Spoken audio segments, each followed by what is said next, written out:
Assalamualaikum warahmatullahi wabarakatuh. Halo semua, di video kali ini kita akan sama-sama memahami tentang bagaimana pemahaman Pancasila dalam mengatasi perilaku korupsi di bumi Indonesia. Sebelumnya, perkenalkan nama saya Sinta Aryani, NIM A220210016 dari kelas A, Program Studi Pendidikan Pancasila dan Kewarganegaraan, Universitas Muhammadiyah Surakarta. Oke, masuk pembahasan yang pertama, yaitu kita harus mengenal apa itu korupsi, seperti apa pengertian korupsi itu. Sebelumnya, siapa sih yang nggak kenal korupsi? Korupsi di Indonesia sendiri dimulai sejak era Orde Lama sekitar tahun 1960-an, tapi juga sangat mungkin terjadi di tahun-tahun sebelumnya.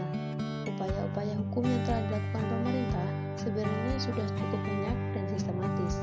Namun, korupsi di Indonesia semakin banyak sejak akhir tahun 1997 saat negara mengalami krisis politik, sosial, kepemimpinan, dan kepercayaan yang pada akhirnya menjadi krisis multidimensi, sehingga dapat diambil kesimpulan bahwa korupsi secara harfiah adalah kebusukan, keburukan, kejahatan, ketidakjujuran, dapat disuap, tidak bermoral, dan penyimpangan dari kesucian.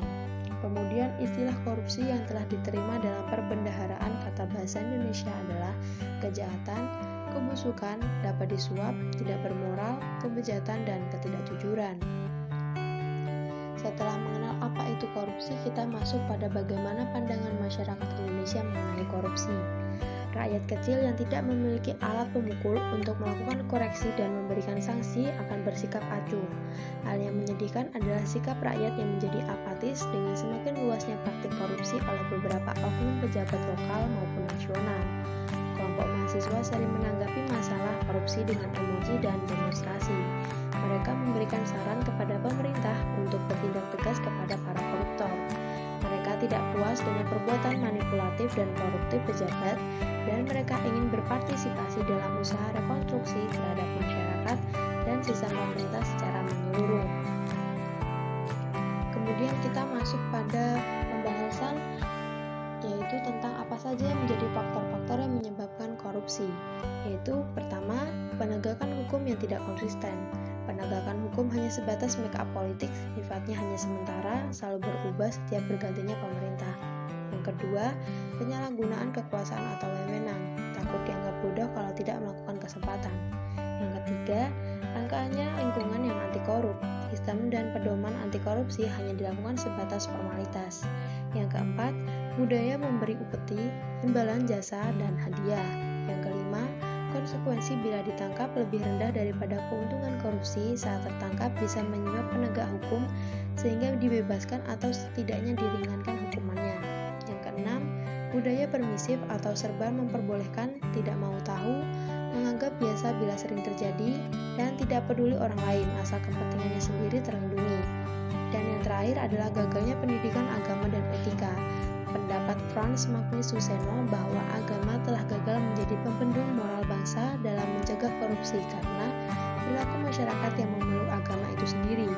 Sebenarnya agama bisa memainkan peran yang lebih besar dalam konteks kehidupan sosial dibandingkan dengan institusi lainnya, sebab agama memiliki relasi atau hubungan emosional dengan para pemeluknya. Jika diterapkan dengan benar, kekuatan relasi emosional yang dimiliki agama bisa menyadarkan umat bahwa korupsi bisa membawa dampak yang sangat buruk.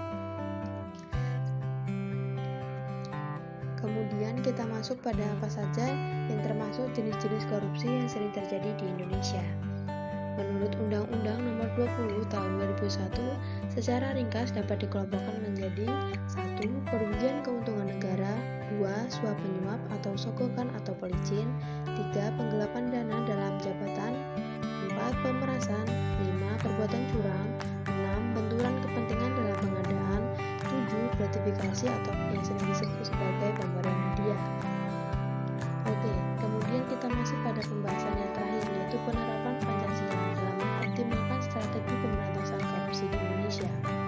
Pancasila dijadikan landasan dalam penyelenggaraan negara atau ideologi negara untuk mengatur penyelenggaraan negara. Kedudukan Pancasila sebagai dasar negara termaktub secara yuridis konstitusional dalam pembukaan Undang-Undang Dasar 1945 yang merupakan cita-cita hukum dan norma hukum yang menguasai hukum dasar Indonesia. Secara garis besar, strategi yang diterapkan meliputi aspek yaitu peningkatan integrasi dan etika penyelenggaraan negara, pemantapan dan percepatan reformasi dan birokrasi, penguatan budaya anti korupsi masyarakat, dan penegakan hukum yang tegas, konsisten, dan terpadu. Dan pembahasan tentang pemahaman Pancasila dalam mengatasi perilaku korupsi di bumi Indonesia melalui perantara video edukasi. Semoga melalui video edukasi ini kita dijauhkan dari yang namanya tindak perilaku korupsi. Selebihnya, jika ada salah kata atau kekurangan, saya minta maaf dan wassalamualaikum warahmatullahi wabarakatuh.